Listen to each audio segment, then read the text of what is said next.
এবার পরিবারের বাহিরে নবী আলাইহিস সালাতু ওয়াস সালাম ব্যক্তিগতভাবে দাওয়াত দেওয়া আরম্ভ করলেন অন্যান্যদেরকে, বন্ধু বান্ধবদের মধ্যে সবার আগে নবীজির দৃষ্টি পড়ে হযরত আবু বকর সিদ্দিক রাদিয়াল্লাহু তাআলা আনহু এর প্রতি। হযরত আবু বকর সিদ্দিক রাদিয়াল্লাহু তাআলা আনহুকে বললেন, আমাকে আল্লাহ তাআলা শেষ জামানার সর্বশেষ নবী এবং রাসূল হিসেবে মনোনীত করেছেন। আল্লাহ আমাকে এই দ্বীন দিয়েছেন, আমি আপনার সামনে এই দ্বীন পেশ করলাম।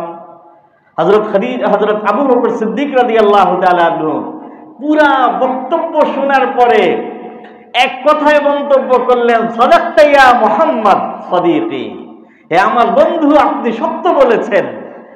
এবং সাথে সাথে তিনি কালিমা পড়ে ইসলাম গ্রহণ করেছেন।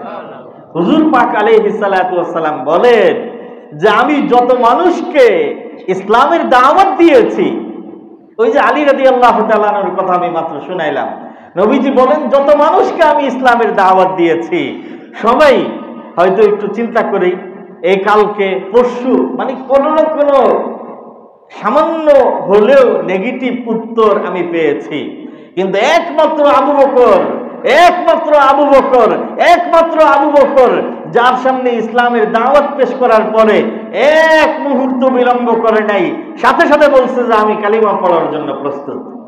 এজন্য নবীজি বলতেন যে লাউ কুনতু মুত্তাখিদান খলিলান লাত্তাখালতু আবা বকরিন খলিলা, আল্লাহ যদি আমাকে কারো সাথে বন্ধুত্ব করার অনুমতি দিতেন তাহলে আমি আমার সেই বন্ধু হিসাবে গ্রহণ করতাম আবু বকর সিদ্দিক রাদিয়াল্লাহু তাআলা আনহুকে। নবীজি বলেন যে যার যত ঋণ আছে আমি দুনিয়াতে ঋণ পরিশোধ করে দিছি, আমার উপরে যার যত অবদান আছে আমি ওইটার বদলায় কোনো না কোনো উপকার করে দিয়েছি, কিন্তু আবু বকরের বদলা আমি দিতে পারি নাই। আবু বকরের বদলা কাল কিয়ামতের ময়দানে আল্লাহ তাআলা নিজ হাতে দিবেন। কোরআনে কারীমের মধ্যে আল্লাহ তাআলা বলছেন, সানিয়াস নাইনি ইয হুমা ফিল গার ইয ইয়াকুলু লিসাহিবিহি লা তাহজান ইন্নাল্লাহা মা'ানা। ওই দুইজনের একজন অপরজনকে বলল, ভয় পাবেন না, আল্লাহ তাআলা আমাদের সাথে আছে। এই দুইজনের একজন স্বয়ং নবী আলাইহিস সালাতু ওয়াস সালাম, আর অপরজন হযরত আবু বকর সিদ্দিক রাদিয়াল্লাহু তাআলা আনহু। এই জন্য নবীজির পরে উম্মতের মাঝে সর্বশ্রেষ্ঠ মর্যাদার অধিকারী ব্যক্তি হলেন হযরত আবু বকর সিদ্দিক রাদিয়াল্লাহু তাআলা আনহু। হযরত আবু বকর সিদ্দিক রাদিয়াল্লাহু তাআলা আনহু নবীজির দাওয়াতে মুসলমান হয়ে গেছেন। মুসলমান হওয়ার পরে এখনো ব্যক্তিগতভাবেই দাওয়াত চলতেছে। মুসলমান হওয়ার পরে হযরত আবু বকর সমাজের একজন সম্ভ্রান্ত অত্যন্ত সম্মানিত মানুষ ছিলেন। ইসলামের যে সকল মহারথী বড় বড় মহান সাহাবীদের আমরা নাম শুনি, তাদের উল্লেখযোগ্য সংখ্যক একদম প্রথম যুগে হযরত আবু বকর সিদ্দিক রাদিয়াল্লাহু তাআলা আনহু এর মাধ্যমে তারা ইসলামের দাওয়াত পেয়েছেন এবং মুসলমান হয়েছেন। যেমন দুই একজনের নাম যদি আমি বলি, হযরত তালহা ইবনে উবাইদুল্লাহ, নাম শুনছেন না? হযরত তালহা রাদিয়াল্লাহু তাআলা আনহু, তালহা ইবনে উবাইদুল্লাহ, উনি গেছেন বুসরা বাজারে এক্সপোর্ট ইম্পোর্টের বিজনেস করতেন। তো এখানে যাওয়ার পরে ঘোষণা শুনতেছেন যে এই হারামে মক্কি এবং মক্কার অধিবাসী, মক্কায় থাকে এমন কেউ কি আছে? তো তালহা ইবনে উবাইদুল্লাহ বললেন যে হ্যাঁ, আমি মক্কার অধিবাসী। ওনাকে নিয়ে যাওয়া হলো গির্জার পাদ্রীর কাছে। গির্জার পাদ্রী বললেন যে এটা তো রবিউল আউয়াল মাস চলতেছে, এই মাসে আল্লাহ তাআলা তার শেষ জামানার শেষ নবীকে নবী বানানোর কথা। তুমি মক্কার থেকে এসেছো, মক্কায় কি এরকম কোন ব্যক্তি নবুয়তের দাবি করেছেন শুনেছো? তালহা ইবনে উবাইদুল্লাহ বললেন যে না, আমি তো এরকম কিছু শুনি নাই। বললেন যে তুমি গিয়ে খোঁজ খবর নাও, যদি জানতে পারো তাহলে তিনিই শেষ নবী, ভালো করে তার আঁচলটা ধরে রাখো। তালহা ইবনে উবাইদুল্লাহ বলেন যে আমি খুব পেরেশান হয়ে গেলাম, আমার ব্যবসায়িক কাজকর্ম বাকি ছিল, ওগুলো ফেলে দিয়ে মক্কায় চলে আসছে। এসে কাকে জিজ্ঞাসা করব? আবু বকরকে জিজ্ঞাসা করলাম। যে হাল হাদাসা ফি মক্কাতা শাইউন, মক্কায় কি কোনো ঘটনা ঘটছে? তো হযরত আবু বকর বলল যে হ্যাঁ, ঘটনা ঘটছে। কি ঘটনা? মক্কায় আমার সাথী, আমার বন্ধু জনাবে মুহাম্মদুর রাসূলুল্লাহ সাল্লাল্লাহু আলাইহি ওয়াসাল্লামকে আল্লাহ তাআলা নবী বানানোর ঘোষণা দিয়ে দিয়েছে। বলে যে আমাকে তার কাছে নিয়ে চলেন। হযরত আবু বকর নিয়ে আসেন এবং তালহা ইবনে উবাইদুল্লাহ নবীজির হাতে ইসলাম গ্রহণ করেন। হযরত আবু বকর সিদ্দিক রাদিয়াল্লাহু তাআলা আনহু এর মাধ্যমে ইসলাম গ্রহণ করেন জুবাইর ইবনুল আওয়াম রাদিয়াল্লাহু তাআলা আনহু। জুবাইর ইবনুল আওয়াম নবীজির অত্যন্ত ঘনিষ্ঠ সাহাবী ছিলেন। নবীজি বলেছেন যে লিকুল্লি নবিয়্যিন হাওয়ারিয়্যি ওয়া হাওয়ারিয়্যি আয-জুবাইর, প্রত্যেক নবীর এক একজন ঘনিষ্ঠ সহচর থাকে, একদম ঘনিষ্ঠ, ক্লোজ। আমি নবী মুহাম্মাদের সবচেয়ে ক্লোজ এবং ঘনিষ্ঠ সেই সহচর হলো জুবাইর ইবনুল আওয়াম রাদিয়াল্লাহু তাআলা আনহু। জুবাইর ইবনুল আওয়াম এই হযরত আবু বকর সিদ্দিক রাদিয়াল্লাহু তাআলা আনহু এর মাধ্যমে ইসলাম গ্রহণ করেন। হযরতে সাদ ইবনে আবি ওয়াক্কাস রাদিয়াল্লাহু তাআলা আনহু, নাম শুনেছেন আপনারা? সাদ ইবনে আবি ওয়াক্কাস রাদিয়াল্লাহু তাআলা আনহু ইসলামের একদম প্রথম যুগে ব্যক্তিগত পর্যায়ে দাওয়াত চলতেছে। সাদ ইবনে আবি ওয়াক্কাস রাদিয়াল্লাহু তাআলা আনহু রাতের বেলা ঘুমাইছেন। ঘুমের মধ্যে দেখেন একদম এত ঘুটঘুটে অন্ধকার, তিনি বলেন যে একদম কিছুই দেখা যাচ্ছে না। চোখের সামনে হাত রাখলে কেমন যেন হাতও দেখা যায় না, এত অন্ধকার। এই অন্ধকারের মধ্যে যখন কিছুই দেখা যাচ্ছে না, হঠাৎ আমি দেখলাম যে চাঁদের আলোয় পৃথিবী কিছুটা আলোকিত। আলোর দিকে তাকানোর পরে দেখলাম যে ওই আলোর মধ্যে কয়েকজন মানুষকে দেখা যায়। কাকে দেখা যায়? আবু বকরকে দেখা যায়। কাকে দেখা যায়? আলীকে দেখা যায়।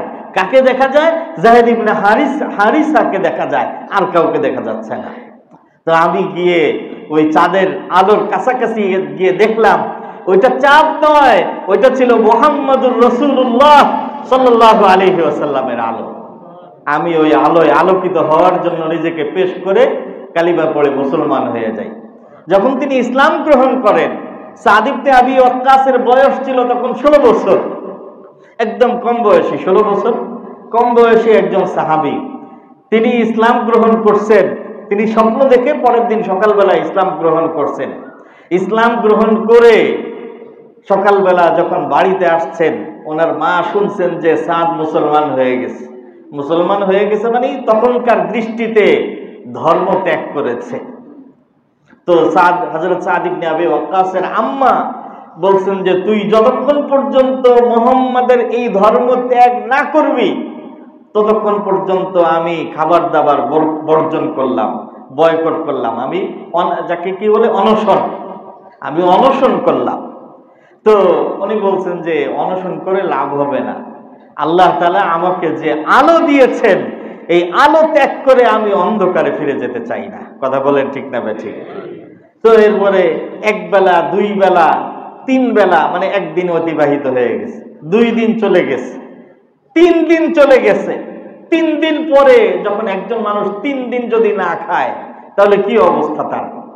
সাদ ইবনে আবি ওয়াক্কাসের অবস্থায় আম্মার অবস্থা খুবই শোচনীয়। 3 দিন পরে মায়ের অবস্থা যখন একদম মরণাপন্ন, সংকটাপন্ন, সাদ ইবনে আবি ওয়াক্কাস একদম পরিষ্কার ভাষায় ওনার মাকে বলেন, আম্মা জান, আপনি মনে করেছেন যে আপনার অনশনের কারণে আমি ইসলাম ত্যাগ করব? শুনে রাখেন, আপনাকে যদি আল্লাহ তাআলা 100টা জান এবং প্রাণ দান করেন আর আপনি একের পরে এক অনশন করে না খেয়ে আমার ধর্ম ত্যাগের জন্য 100 বার মৃত্যুবরণ করেন আর 100 বার জীবন লাভ করেন, এরপর সাদ ইবনে আবি ওয়াক্কাস ইসলামের এই আলো ত্যাগ করে অন্ধকারের দিকে আর কখনো ফিরে যাবে না। তো সাদ ইবনে আবি ওয়াক্কাসের মা ওনার এই দৃঢ়তা দেখে চিন্তা করলেন যে লাভ হবে না, এরপরে নিজে নিজে অনশন ভেঙে ফেলছেন। আল্লাহ তাআলা কোরআনে কারীমের মধ্যে আয়াত নাযিল করলেন, ওয়া ইন জাহাদাকা আলা আন তুশরিকা বিমা লাইসা লাকা বিহি ইলমুন ফালা তুতি'হুমা ওয়া সাহিবহুমা ফিদ দুনিয়া মা'রুফা। তোমার পিতামাতা যদি তোমাকে আল্লাহর নাফরমানি করতে বল প্রয়োগ করে, বাধ্য করে, ফালা তুতি'হুমা, আল্লাহর কথায় না পিতামাতার কথা, কার কথা শুনতে হবে? আল্লাহর কথা। পিতামাতার কথা মানা যাবে না এক্ষেত্রে যদি তারা নাফরমানি করতে বাধ্য করে। বাকি দুনিয়ার মধ্যে তাদের সাথে খারাপ ব্যবহার করা যাবে না।